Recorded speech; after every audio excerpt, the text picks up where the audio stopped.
Today, I'm going to be sharing my thoughts on an app I ran across for couples sharing finances together, or anybody you're sharing finances with that I think you're in a relationship with. And it's called the Honeydue app.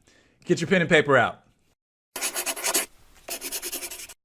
Hey everybody, this is Dominique Henderson, founder of DJH Capital Management, your YouTube CFP. Now, what is the Honeydue app? Well, from what I can tell, it is designed to increase the level of transparency and communication between two people or more sharing finances. Obviously, this would primarily be for couples. At least that's what they market in the App Store. And what I would say, though, is that if you're struggling to communicate with your spouse, let's just say, I've been married for 22 years almost, so let's speak from that perspective. If you're struggling to communicate about finances with your spouse, that this is going to only serve as somewhat of a Band-Aid. I don't even know how well of a Band-Aid that it will be, based on the fact that you have no real context or foundation for talking about finances if you haven't done that before. I think everything needs to start with a conversation about where you want to go from a goal standpoint from each individual, and then how you're going to row together in order to get to the big goal that you want to accomplish as a couple. Just throwing an app into the situation is really not going to fix anything. At best, it's going to end up just probably causing more confusing or being more of an irritant. And I'll get into that in just a second. But what I would just say is the overall theme of the makers of this app is to produce transparency. And it does do that. I will give them credit for the transparency that it produces. And I'll give you my opinion about that in just a minute. I would say on a scale of 1 to 10, probably a 9 or 10, and I am somewhat technical, but it took me less than 5 minutes to pull in all of my accounts. I had no problem with authentication. Actually, the major hurdle I had was when I invited my wife to the app, which is what you're going to do if you're sharing a relationship, sharing finances with somebody or in relationship with somebody, is you invite them to the app so they can pull in their stuff also. And what I ended up having to do is just grab my wife's phone and do it for her, because she was just like, I was just waiting. I sent the invitation and I got crickets. So that was the part that took the longest. From that standpoint, it's actually pretty self-propelling. It will pull in transactions as you make them. It automatically syncs with your bank accounts and whatnot. What I would say is it does give you these in-app notices or notifications, which obviously you can turn off depending on, if that's your preference or not. But I did not like the way that it aggregated that. So it would tell me that, in your last 10 transactions, and the sum of those, and just everything that would, appear like on a credit card statement or on a bank statement, which really didn't have any meaning, right? Some of them you can, kind of figure out what the store was. But to me, that was a little clunky. I didn't like that part. But you can always turn that off, right? And just use the app itself to figure out what transactions were swiped or transacted in your account. So it breaks things down into different tabs, and you basically have about 4 tabs that you can show at any given time. And I won't go through all that because it gets a little bit into the weeds. I would say most people are going to be, wanting to know about their budgeting tab or the bill tab or the transactions tab. So I'll go over those. So there is a tab that allows you to put in what bills need to be paid and when those appear on the calendar, which can be pretty helpful if you share finances and you maybe split who pays what. So this gives a really good indication of, okay, this amount is coming out on this particular day of the month or what have you. So I don't use that because I'm mostly auto pay on all my bills. So that didn't provide a lot of utility value for me. There's also a balances tab that allows you to just bring in additional accounts or shows you how much money you have at one point in time.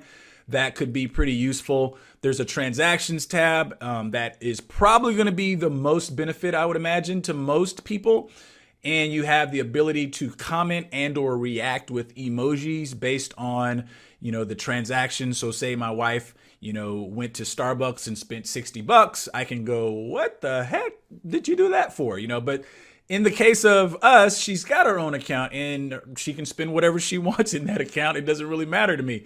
So it really has limited use in a case like mine where we've gotten more mature in our finances. I will give you a teaser though of how I think that can be used if you just stay with me for a little bit longer. So let's talk about that transactions tab just a bit, because I think the app kind of hinges on this. I'm just going to take a little creative autonomy here to assume that the app developer, when trying to be transparent with finances, gives you purview into the transactions that your significant other or spouse or person you're sharing finances with is spending on their accounts. Now, granted, you can turn this off. You can bring in either a joint account or a single account and, hide different things. But at the end of the day, this is really designed for transparency. So I want to make the point that this is not communicating.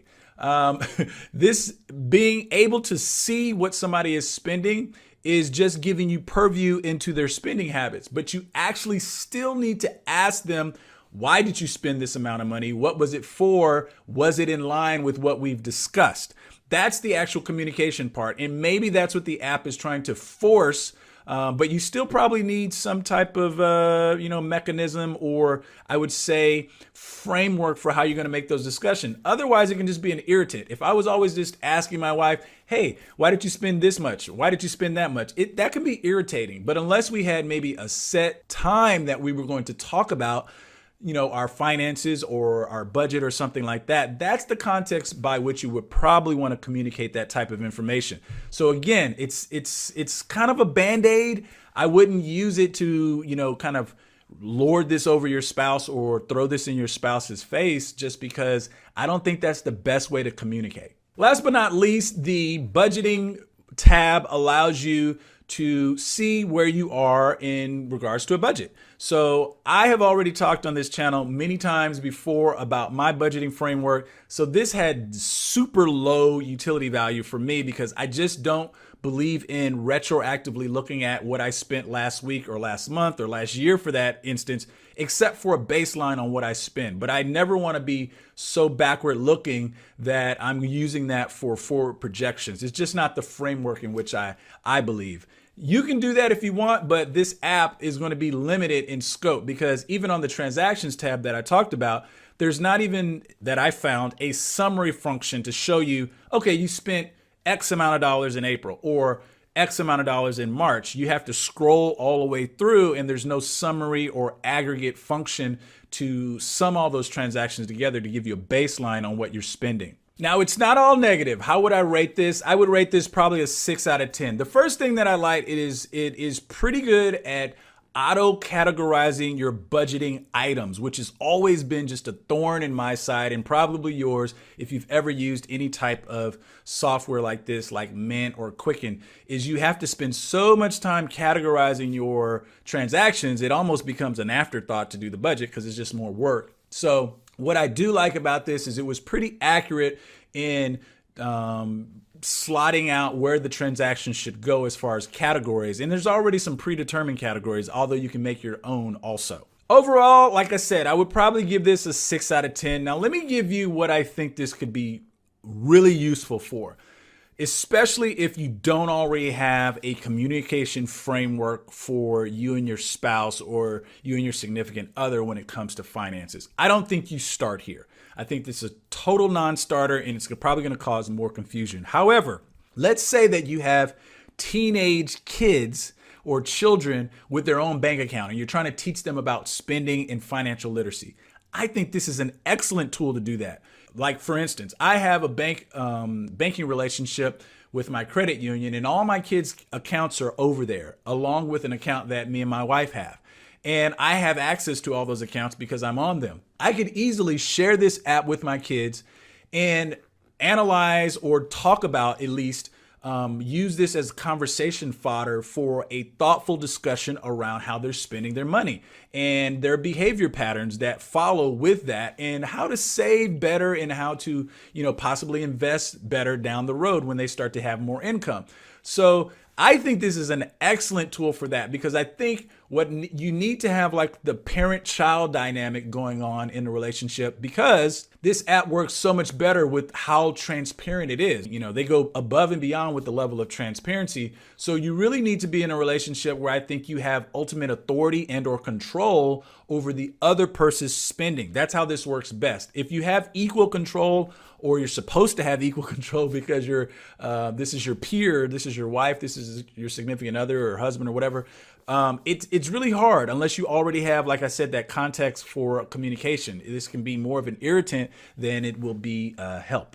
Well, those are my thoughts on the Honeydue app. Tell me what you think about the Honeydue app. Is this something that you would use to help you reach your financial goals or keep track of what you're doing right now? Would love to hear from you. Leave me a note down in the comments. If you like what you're hearing today, please give me a thumbs up and consider subscribing. Would love to have you a part of the community. We'll talk to you later. Bye-bye for now.